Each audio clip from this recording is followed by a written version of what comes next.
You are live, Michael. You're up. Welcome, everyone, to the Warfighter Centered Design final pitch for the remote session. Right now, we're going to kick it off with Team 2's presentation. What you guys all missed today was that we went through a swarm session, which is using the mountain exercise to use divergent thinking, convergent thinking, and then prioritization to come up with a problem to focus on our opportunity statement. So I'll kick it off to Team 2. And I think, Greg, you're going to at least start off. I am. Sounds good. Thanks, Michael. I appreciate it. One of the things that I think we first started off with is really how do we try to look at the big problems of the federal government, and how do we kind of come to a utopia of making it all better. And as we work through it, Team 2 kind of came up with a concept of encouraging collaboration, which is really focused on making the organization at whatever level you're in better and more aligned. Kind of envision a future where there's shared understanding of where you're going as an organization at all levels of the organization. So you kind of understand what your leadership is doing, and also subordinate organizations understand where you're going organizationally. Who does this impact? Again, kind of everyone across your level of organization and your left and right, your teammates.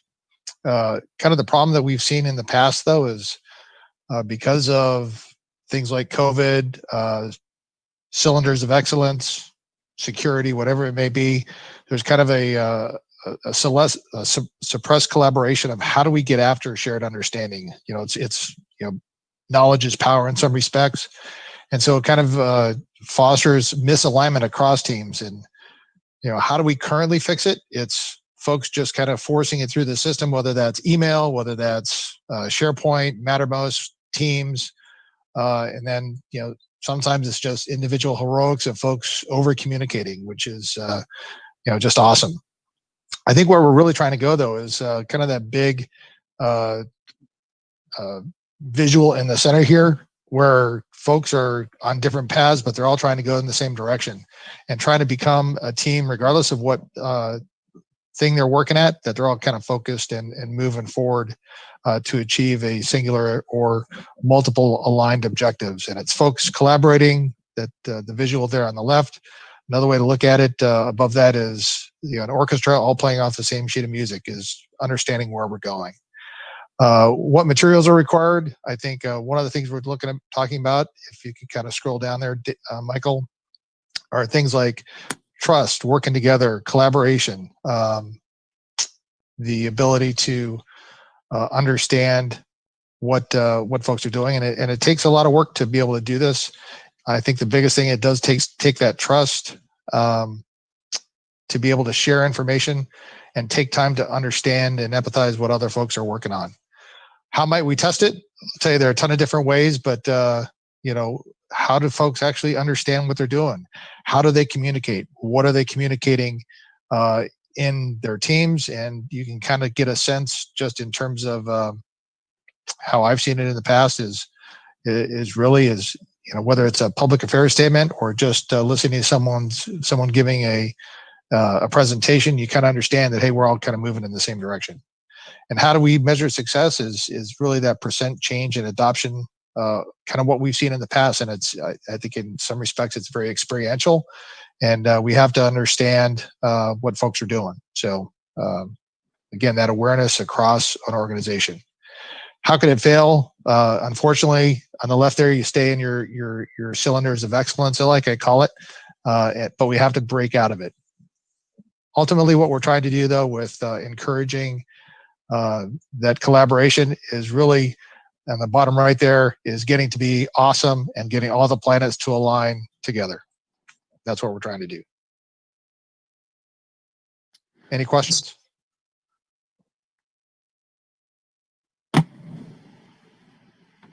Any additions from my team?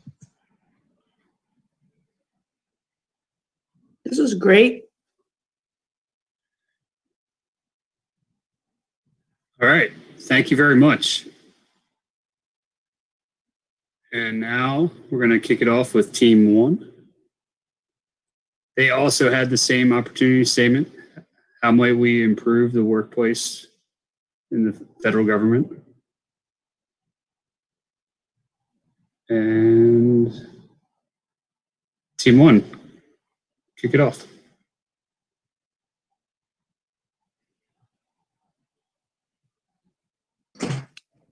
So our major focus was trying to empower our workforce. And really the big idea is that we leave a lot on the table inside inside the DoD and different parts of the military. There's a lot of talented people that we can't really get at their ideas, right? So like, who does this impact?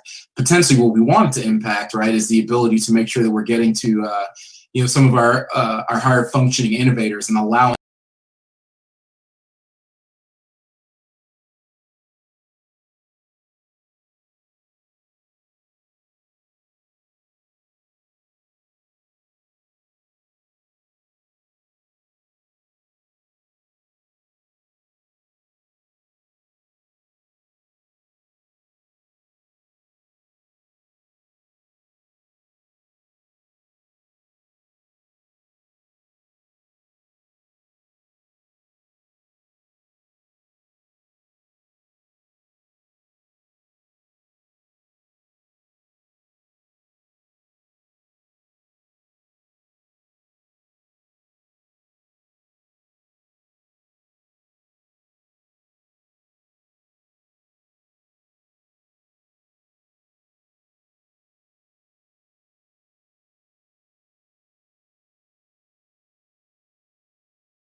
that are trying to allow us to look at innovative thought a little bit differently, but even those are happening in siloed manners that doesn't allow the services and different organizations within the services to get after. So like what we kind of envision the process to look like is essentially you see that Venn diagram of trying to create more autonomy, accountability and capacity inside that Venn diagram. So some different ways we could get after that would be as we talk about removing impediments, is allowing utilizing some different crowdsourcing techniques, that we see in the civilian world, like Kickstarter, where you can get just good ideas flowing into the space. And we've seen like AFWorks be able to do a lot of this, where they're doing some different pitches and allowing some intermeshing in between the civilian and military space. And if we could just scroll down just a little bit more.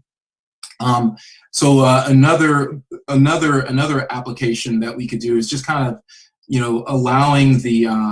allowing our command distribution to be more distributed, right? So we're not having multiple every echelon that we have at like a higher level command has all of these things that necessitate siloed interaction. So if we could kind of push that down to a distributed command framework, that would allow more simultaneous execution.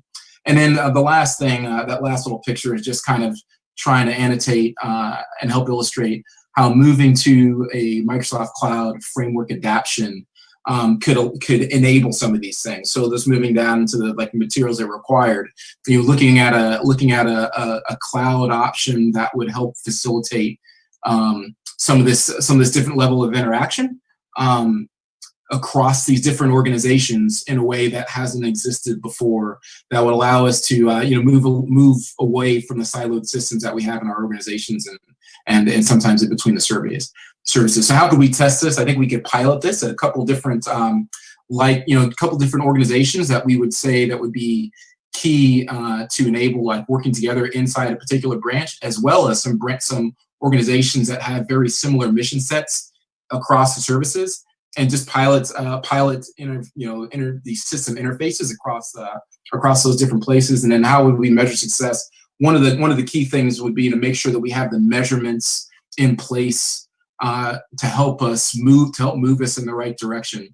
So some of those examples of would be looking at how the fleet could accomplish the mission versus just the numbers of the tools that we give them, but also looking at the level of interaction, like cross-functional team interaction, that would start occurring if we do a good job enabling and moving some of these inhibitions So teams that are working on like missions could essentially like self-organize against the problems. So how could this fail? I mean, this could fail if we start implementing these things without good guidelines and good visibility across these different organizations to make sure that they can enable this this lower level of cross-functional organization as a possibility. And I think we didn't quite get to like what full implementation looked like, but if we did these little bit of user tests as pilots, I think full implementation could look like really just growing that and scaling that out. And that's the goodness of doing this in a cloud-based way, that potentially that becomes the easiest way to scale it out. Any additions from the team or anything that I missed?